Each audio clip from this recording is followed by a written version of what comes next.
hey, I'm going to do my best to like put something out on the interwebs that means something. First step is this. You can kind of see the scheme of the overlays with the wrap of sinew. Now the thing that I have to do now is work this bow down to 45 pounds at 28 inches of draw without ruining it. And why I say that is because it's approaching the minimum. The bow, bend radius, wood, they all have that minimum thickness that they can be before things go right and it's just not working, because it has to be stressed enough. I mean, to have a working bow, stress and strain are involved.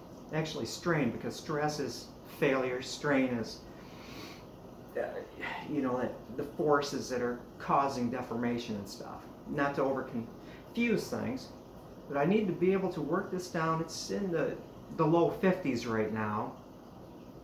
It's a nice bow as it stands, but it needs to be worked down about 7 pounds. So what do I do? One way to work it down without removing the thickness to the point where it's not an effective bow anymore would be to narrow it, but that's not really an option because he wanted this style. The other way is, instead of the standard flattening the belly, go to the back and do more rounding. I won't be reducing the thickness of the center. What I'm doing basically is making the bow thinner.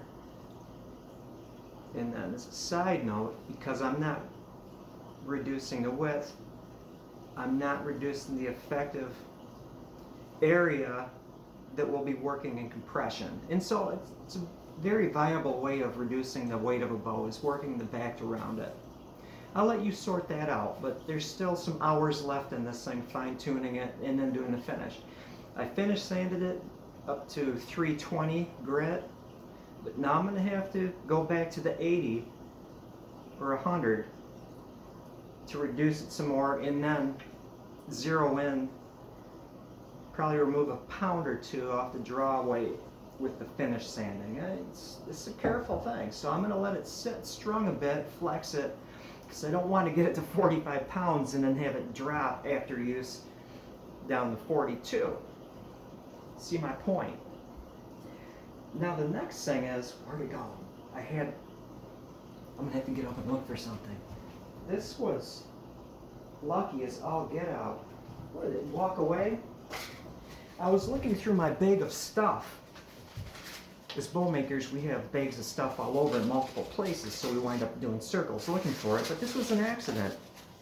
This nice dark rawhide, prepared by Pine Holler Longbows, hollow actually, for a paddle bow or a talisman, but I just have one because I wound up making a narrow bow a while ago, and I forgot about this. Somebody has it somewhere in the world, this narrow bow that's rawhide backed.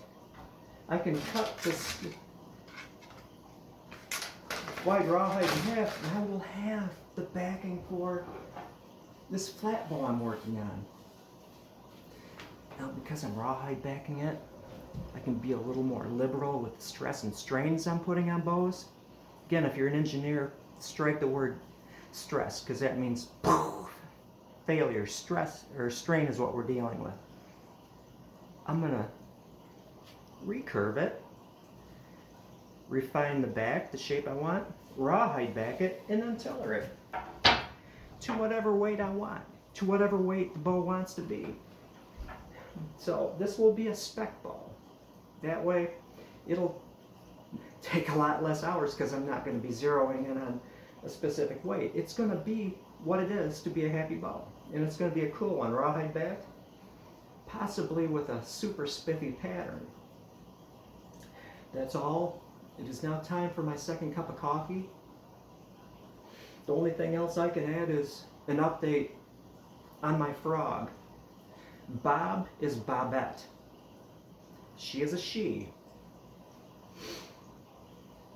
And I'm surprised that I had a problem with identifying, because I know my frogs and toads. The males have a very big tympanic membrane, whereas the females, the tympanic membrane is about the same size as the eye and the throat color. Males, typically in green frogs, have a very brilliant yellowish throat, so they can like puff them up, and here I am. She's a bobette, she's doing well. Last night she had 2 big mealworms hopping around her aquarium, which I need to get a bigger one for her comfort. But yeah, Bobette the frog is doing well. We now have enough information to go and have a successful day.